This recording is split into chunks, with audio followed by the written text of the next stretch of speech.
gorge. T'entends? J'ai pas la même voix que d'habitude. Bah il va falloir t'y faire. Hein.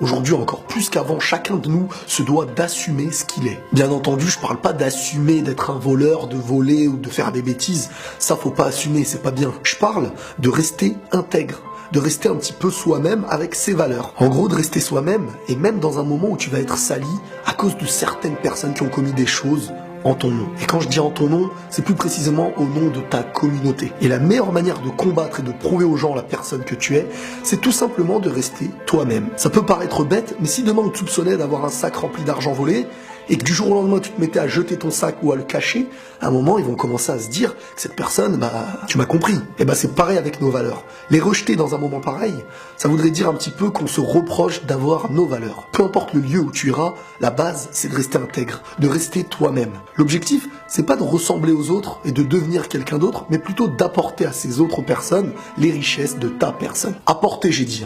J'ai pas dit imposer. Non, parce que sur un malentendu, je risque une perquisition aujourd'hui. Comment ça, même sans malentendu, je risque une perquisition? Ouais, d'accord. Aujourd'hui, il existe des personnes qui viennent te dire « on t'accepte si tu deviens comme nous ». C'est ce que j'appelle imposer indirectement quelque chose. C'est comme ça et pas autrement. Si t'es pas d'accord, tu peux aller voir ailleurs. C'est ce qu'on entend souvent. Vous savez, si ce genre de personnes se multiplie de plus en plus, à l'avenir, le Chinois sera forcé de ne plus avoir les yeux bridés, l'Africain sera forcé de débronzer son bronzage, en gros de devoir être moins bronzé pour pouvoir s'intégrer, sur ordre de Nadine Morano et de Marine Le Pen, peut-être même un gadget de dénaturalisation ou de naturalisation, histoire de ressembler un petit peu plus à la race blanche de la racine de la... Enfin bref, bien entendu selon Charles de Gaulle, Bien entendu, vous l'avez clairement compris, aujourd'hui on en revient systématiquement à la religion. C'est clairement un sujet d'actualité qui dérange bien plus que des milliers de personnes qui meurent de faim aujourd'hui en France. Le vrai problème pour moi, et je précise bien pour moi, c'est que ça fait peur à une politique de ne pas pouvoir diriger et de voir des personnes convaincues par d'autres choses. Surtout que ces personnes qui ont la foi respectent la loi. Et très souvent, cette loi veut faire des lois qui leur empêchera de la respecter pour ensuite leur dire « tu ne respectes pas la loi maintenant ».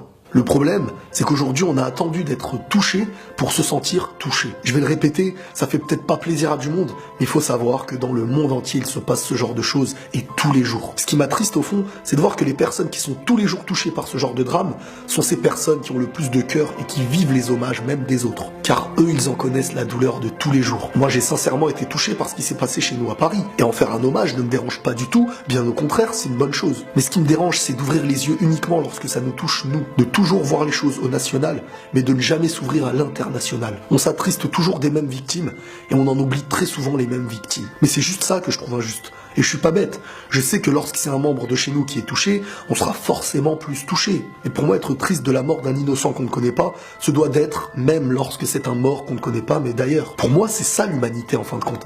C'est d'être touché par ce qu'il y a là-bas, autant que ce qu'il y a là-bas. Et c'est en étant convaincu de ces choses-là qu'on est mieux préparé psychologiquement et qu'on arrive à surmonter des moments très difficiles parfois. On vit aujourd'hui l'état d'alerte.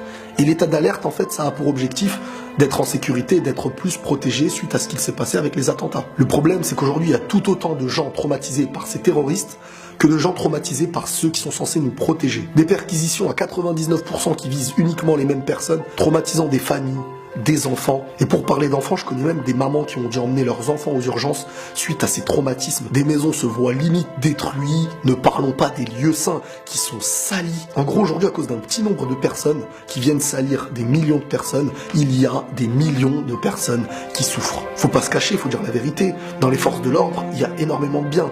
Mais il y a aussi énormément de choses qui sont faites de manière très dangereuse. Dangereuse pour le mental des gens et pour leur sécurité. Parfois même pour leur avenir. Même quand t'as rien à te reprocher, tu préfères que ces personnes-là ne viennent pas chez toi.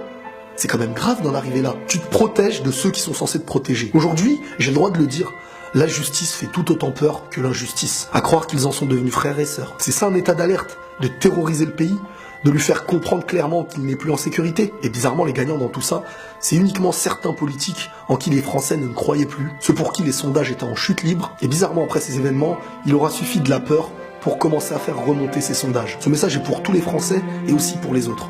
Qu'ils soient musulmans, chrétiens, juifs, athées ou autres, croyez-moi, il faut rester soudés, mais surtout de garder vos valeurs et d'être ce que vous êtes. Ne vous vendez pas pour ce qu'ils veulent que vous soyez, car c'est grâce à cette chose que vous vous êtes créé un bouclier et que vous pourrez avancer là où vous voulez aller. La vraie sécurité chez nous, elle existera quand entre nous déjà, on arrêtera de se rejeter. Et même si tout le monde ne s'aime pas forcément, On se doit d'avancer ensemble. Et la paix sur vous.